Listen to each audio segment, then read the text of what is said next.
am just about to start a day of PRP therapy, so I thought I would show you the steps in setting up and give you some information on the equipment that I'm using. My hands have been washed and the trolley has been wiped down and the bed with these Clinell wipes to sterilise the surfaces. I'm going to start off by attaching a yellow bag to the end of my trolley. This is for clinical waste, so this is where any swabs go that have come into contact with body fluids. So in the case of PRP, that's going to be blood and plasma. Dental bibs, so these line the trolley.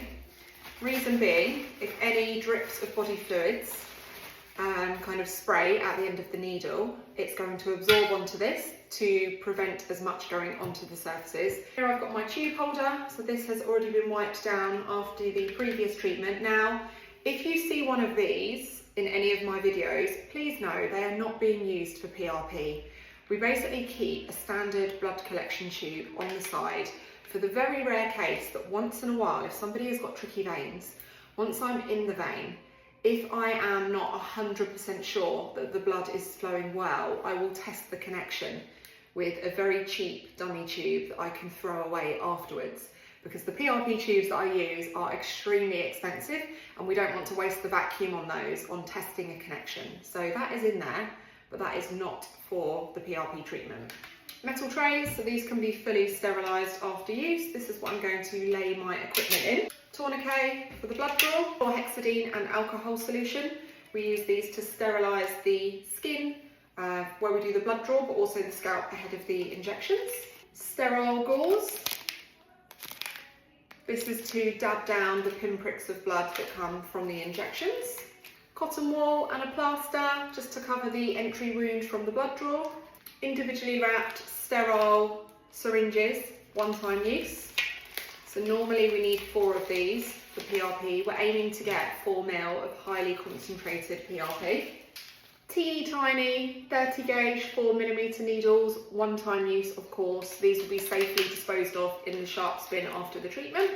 Now this vibrating device is used to hold next to where I'm injecting to distract the nerves and make the treatment more comfortable. You should never have one of these used bare on your skin. It is going to be coming in contact with your blood, plasma and open wounds on your skin.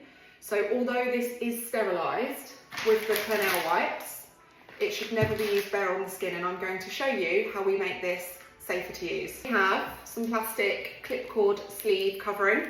So this is used often in tattooing to cover the cables and the pen. So we're just going to safely wrap this with ample coverage on either end, folding it over and taping that so it is completely sealed. Comb and hair clip, these have been soaked in barbicide to ensure they're fully sterilised between patients. Gloves and face masks. So it's funny that people always think the purpose of the gloves is to protect the patient, but actually gloves are used to reduce the danger from a needle stick injury. So if I was to catch my finger on the needle by accident, the material of the gloves will actually squeeze off more of the patient's plasma, blood before it enters my skin. Gloves are not a substitution for hand washing and sanitising. The mask is there, number one, because I'm going to be sitting and like breathing over the patient, which isn't extremely hygienic, but also because we're dealing with body fluids. If by small chance a bit of the plasma squirts back out, I'm actually going to have the mask over my mouth, but also glasses to protect my eyes. So these are fully sanitised between each treatment, and obviously the mask will go on before I'm ready to inject. This is the pillow that I'm going to use to go under the arm when I'm doing the blood draw. It's important when you see items like this, they should be fully wipeable. You don't want a soft material pillow. It cannot be fully sanitised if some of the patient's blood gets onto it.